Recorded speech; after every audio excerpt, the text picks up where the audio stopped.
Okay, in this video we're gonna be talking about some of the best get backs of all time. And all that means is when one of your homies died to the ops, you spin the block and you remove the ops from the situation.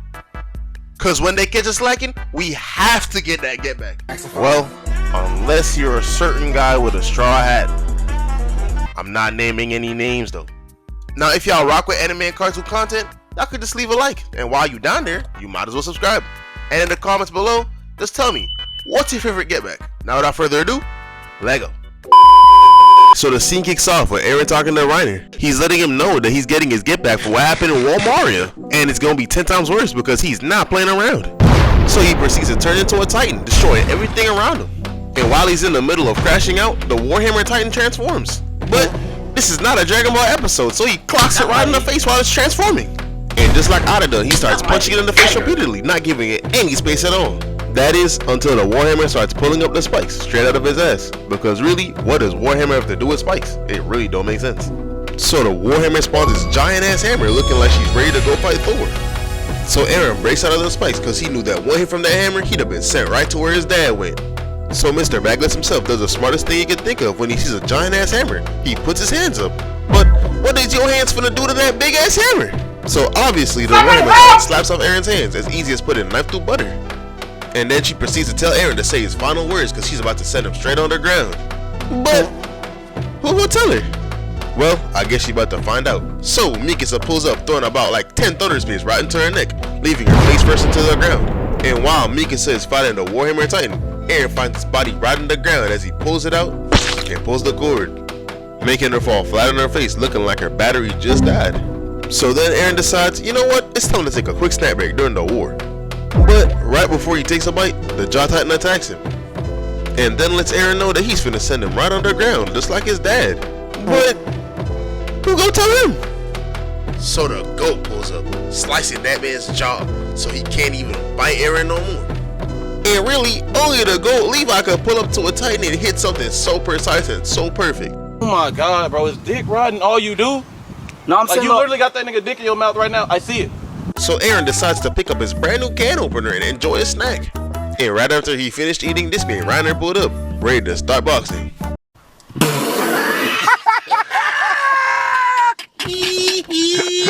But I don't know what's going through Reiner's head because this man always gets his ass owned. And this time was absolutely no different. So after that, they retreated back to the airship and just went back home. This man Eren really just gave Marley a piece of what he went through in episode 1. And just like him, there was another Eren and Marley. She just could not let him leave without getting revenge on somebody, sending Sasha right to the Shadow Realm. But her story is for another day. Stand!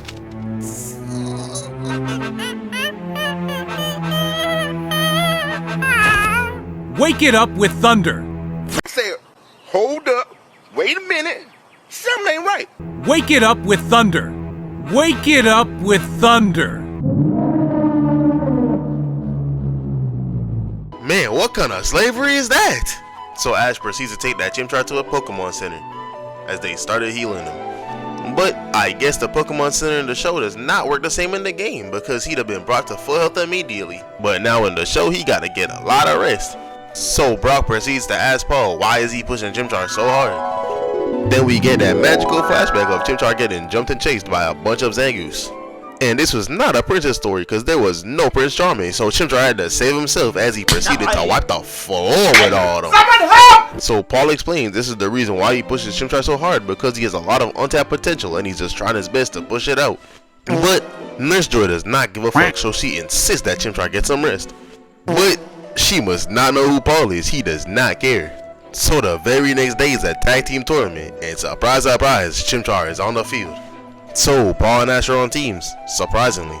So Zangoose goes to attack Chimchar, but Chimchar can't move. He's out here battling PTSD because of what happened in his past. So Ash has to step in and protect his Chimchar. So Paul, completely out of pocket, says this. Chimchar used Flame Wheel on Turtwig.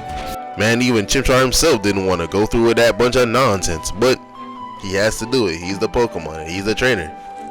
So Zangoose uses Fire Blast ready to send Turtwig straight to the Shadow Realm, but Chimchar steps in and protects him immediately. But that display only manages to make Paul mad because he just turns his back and gives up on Chimchar. And while Chimchar awaits a command, Paul sits there quietly saying absolutely nothing. So Ash proceeds to tell him to use Flamethrower, foreshadowing his very near future. And as everyone looks on in confusion, Chimchar sends that Zangoose packing. And yeah, somehow they managed to win the fight. But life ain't all sunshine and rainbows, because after the fight, Paul releases Chimchar, sending him right into the wild. And while they're walking away, I was about to cry, I'm not gonna lie. That is, until Ash tells Chimchar to join his team. And yeah, ever since then it's been happily ever after. That is, until they encountered Paul again. And they decided to battle. And on that day, Ash got his ass whooped. Even Pikachu got his ass handed to him. At the end of the day, it ended up being a 5v1. And it was just Chimchar against the world. And this gauntlet is kinda crazy. But even after wiping out one of his Pokemon and evolving, he just couldn't do it, man. But rest assured, Chimchar, you put in more work than anybody else on this team. But you know the story couldn't end there. So it's get back time. So in the Sinnoh League semifinals, Ash faces off against Paul. And straight away, Infernape starting off strong as he sends Aragon straight out the arena. But the match completely turns around once Paul uses Toxic Spikes, getting rid of 2 of his Pokemon. But then Ash has the brilliant idea, let's just cheat, as he tells Infernape to dig underground and use Flare Blitz. But that is just not how the game works. But obviously, since he's the main character, it just works. So Infernape sends another one of Paul's Pokemon to the Shadow Realm. And now it's time for the final face-off as Infernape faces off against Electivire. And immediately they start going blow for blow, out here looking like a Dragon Ball Z fight. That is, until Electivire grabs hold of Infernape and gives him that shock surprise, leaving that man on the ground, down, but not out, as Electivire begins to taunt this man, and Paul calls him useless, and that just makes this man Infernape absolutely lose it. All this man can see is red, and I mean literally, look at his eyes, as they both go for their final moves. And then we have another face-off, as Electivire falls to the ground, and Infernape is the victor. So Mustang with a calm demeanor proceeds to ask Envy, are you the one who killed my best buddy Hughes? But unfortunately for Mustang, there is nothing tying Envy to that kill. He got away with it scot-free. Well, that is until Envy turns full 6'9" as he proceeds to snitch. But does he know that he's snitching on himself? And not only did this man snitch, he proceeded to transform into Hughes' wife, showing him exactly what he did to kill him. And not only did he snitch, he gave him evidence. And as you can see, that calm demeanor is now gone. But what could ever possess you to want to piss off Mustang? He's the same man who killed Lust. Well, let's see how it plays out. So Envy turns into a monster, thinking he's about to do something, but Mustang hits him with that cheat move special like he's in Adventure Time, as he proceeds to blast him right in his eyes. And man oh man, karma's a bitch, in more ways than one. What's wrong? My sight is going. So Envy does the smartest thing he's done all day. He runs away, and honestly, I can't even blame him, because he's been getting fried. So while Mustang is looking for Envy like this is a Scooby-Doo episode, this man turns into Hughes, because Mustang would never hurt his friends, right? So Envy runs at him, and like he planned, Mustang hesitates, but only for a second, as Mustang proceeds to burn him to a crisp, making this man look like he just got cooked by Scooby-Doo. So Envy comes up with a plan. He thinks that if he gets close enough to Mustang, if he uses fire, it gotta hit him too. But does he know? So Envy tries this terrible ass plan, and while he's running, Mustang proceeds to give him a blast from the past as he proceeds to blast him in the eyes once again, foreshadowing his near future. My sight is going. And man oh man, they say revenge is sweet, but this is just sad. So Envy, trying to escape this embarrassment, proceeds to run away once again. And this man really ducked the failed Mustang just to go fight Hawkeye. Man oh man, whatever happened to Shane? And obviously, Hawkeye is not about that life. He packs her up pretty quick, and as he's about to deliver the final blow, we hear a finger snap, and Envy is incinerated. And when Mustang pulls up, he looks like a demon. And if you don't believe me, just take a look at Envy's face. Got this man out here quivering, shitting bricks, looking like a whole bitch. Call me a poet, I didn't even know it. Oh, brother, this guy stinks! So after that, Mustang starts beating his ass. Stop!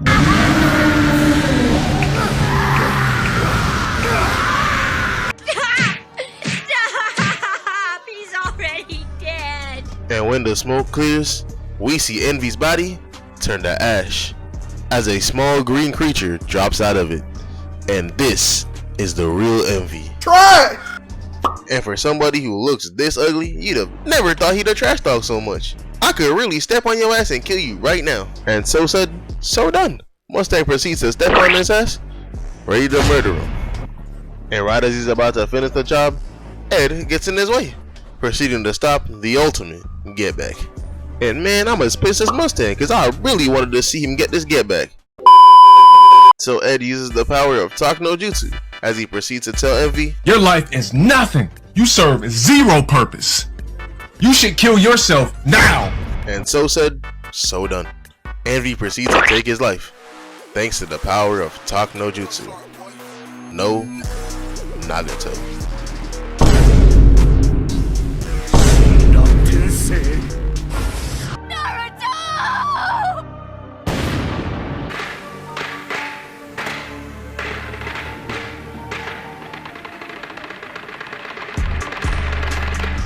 And after a pull up like this, you know it's gonna be tough. But Tsunade, respecting the #1 rule of the Hidden Leaf Village, never duck a fade, is trying to fight Pain. Bitch, you are not the MC. But Pain doesn't care. He sends one of his paths after Tsunade, and before Tsunade even knew what happened, Naruto had them pinned down to the floor. As Naruto proceeds to go tell her to sip some tea, Granny. And after that, he proceeds to turn up. He starts catching bodies. And just when everything was looking up for Naruto, Sage Mode runs out. I'm in danger! And Naruto, things like this is why you need a deeper bag. You can't be out here looking like Rock Lee. Like I'm a loser and I will always be a loser. So Pain proceeds to pin him down like he's shooting a... and proceeds to tell us about his lying-ass backstory. But Hinata, pulling up out of nowhere like she's an RKO, says, We do not care. But Pain, being a part of the equal rights and left community, proceeds to start beating her ass. And man oh man, Pain took his master, his sensei, his village, and now his bitch. Naruto was bound to crash out. Unlike some people who would have been passed out and started crying. I still ain't saying any names though. And like I said, he crashes out. He goes from 4 tails to 5th, and from 5th to 6th, he's going faster than Naruto himself can go. And when he gets to the 7th tail, Pain uses planetary devastation. And really, what is this hunk of rock gonna do to the fucking 9 tails? But right before Naruto can get to the final tail, the GOAT arrives. That's right, it's me! So obviously, I tell Naruto to stop being a bitch ass nigga and go get his get back. And for a legendary ninja like myself, that's all I needed to say. Because Naruto transforms back to his base form and then puts Pain in a blender. And yeah, it's canon. I taught the nigga Naruto everything he knows. And when Naruto pulls up on Nagato, this man's trying to tell us his entire backstory. So Naruto hits us with the We do not care. And then he hits him with that Talk No Jutsu saying, your life is nothing. You serve zero purpose. You should kill yourself now. And after he finished gaslighting Nagato to bring back the entire village and send himself to the Shadow Realm, he proceeds to hit the iconic phrase. He says he's gonna be Hokage. But does he know?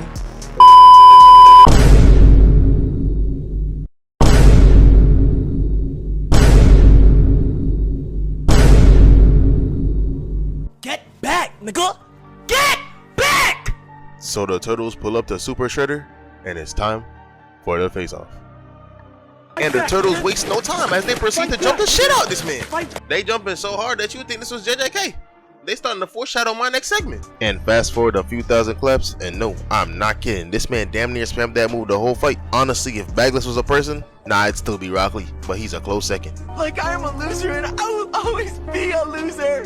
So Shredder finally fights back. He slaps Lee in the face, pushes half away, turns Mike into a Beyblade, and throws Donatello. So immediately after they start using Donatello's plan. But it's Donatello's plan. So let's see how it goes. So they trip Shredder, chain him up, and off the top rope comes Donatello with his spear right to the heart. But it was a fake as he proceeds to throw the anti-mutagen right on Shredder. But like I said, it's Donnie's plan. So you know, that don't work. There's no way out of this one.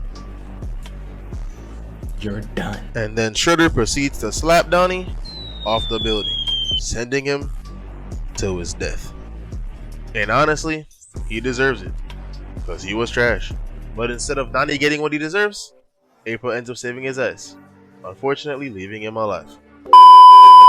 And Mikey pulls up on Shredder, looking like he just unlocked a new level of stupid, as he proceeds to miss entirely, making everything he did before that completely useless. And for all his troubles, Shredder sent that man on a one-way flight. If y'all liking the video so far, y'all could just leave a quick little like down below. Like, not much things in this world are free, but that's for sure free. Man oh man, whatever happened to Shane? So Raph goes in next, and I ain't gonna lie, he's actually putting up a fight, unlike those other two frauds.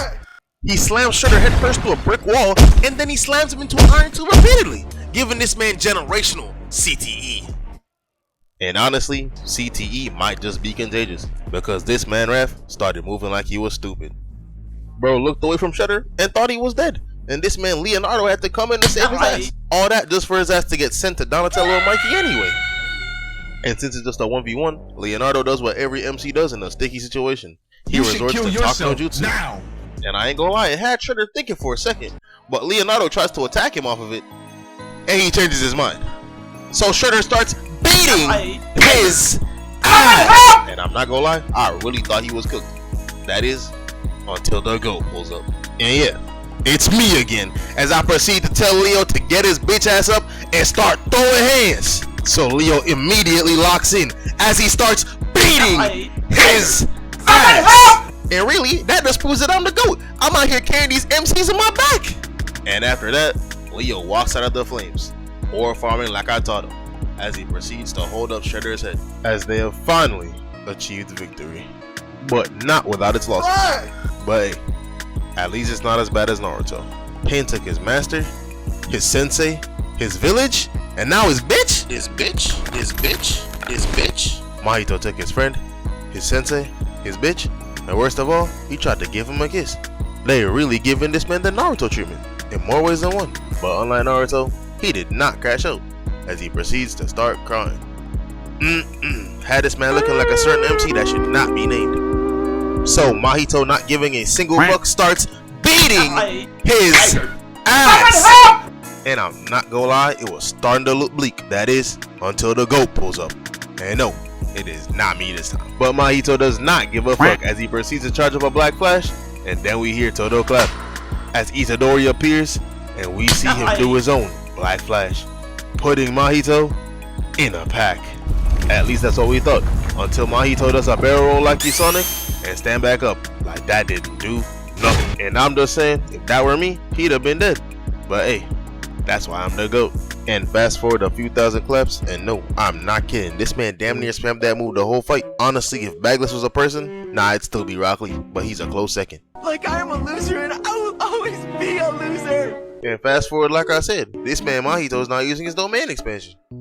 And they really trying to convince me that in 0.2 seconds, this man could get rid of Todo's arm, all before Sukuna could even make a move. Really, they just wanted Todo out the picture and had to find a way to hoe his ass. But hey, it wouldn't be the first time. So Mahito goes in to finish off Todo, and really, he didn't even have to do that, because Todo without his powers is about as useful as Rock Lee and Naruto Shippuden. But Todo, just itching to prove me wrong, proceeds to slap Mahito's hand, switching places with him and Itadori, as Itadori proceeds to hit him with an evil Black Flash. But after getting hit by that, Mahito starts saying, I understand it now. as he proceeds to transform into another fake Frieza, probably called Glacier, once again foreshadowing my next segment. But unfortunately for Goku, this long ass animation leaves him wide open, so Frieza could proceed to shoot him with a death beam.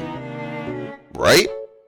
But no, he proceeds to watch him go Super Saiyan like a good little boy. And then we hear Itadori say this. If I want to defeat this thing, then I'll have to hit him with a Black Flash. I'll have to hit him with a Black Flash. And that's when I knew he was inspired by Naruto, because they both bagless as shit. And to end the fight, they both decide to end it in one hit, as they both go for Black Flashes. But Itadori is first, and before Mahito could hit his, Todo saves the day with the ultimate fake out, making Mahito punch air as Itadori hits one final Black Flash. And I ain't gonna lie, what happens after this might just be the best get back I ever seen. In my opinion, this the best get back on the list. But I want y'all to tell me down below, which one do y'all think is the best? So while Itadori stares down Mahito, that boy is shivering. And I mean he's terrified, out here about to start crying. And after that, he starts running like a bitch.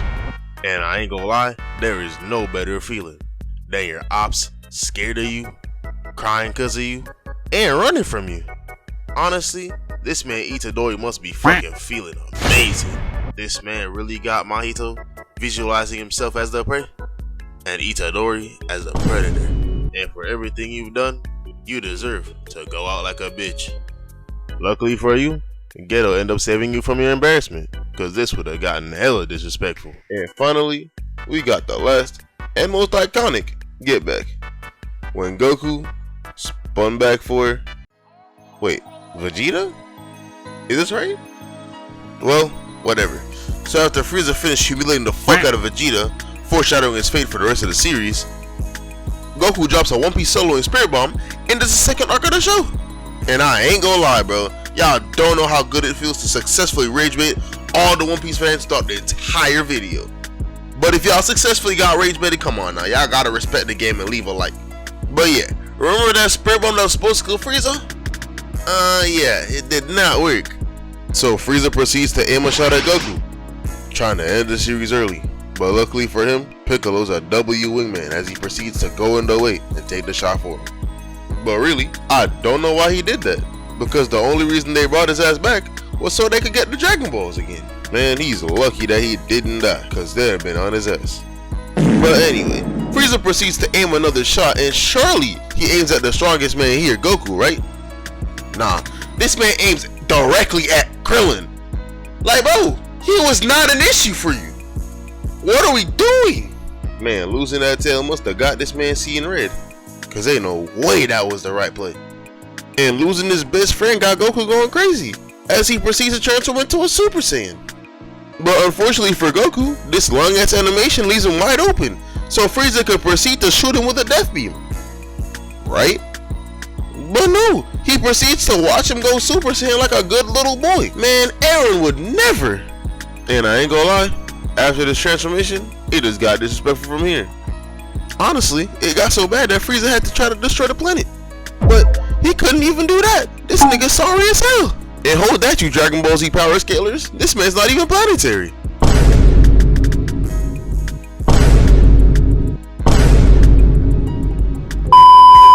And for Frieza, it all goes downhill from here, cause Goku starts beating his ass. It even gets so bad he starts slapping him in the face like he were his bitch.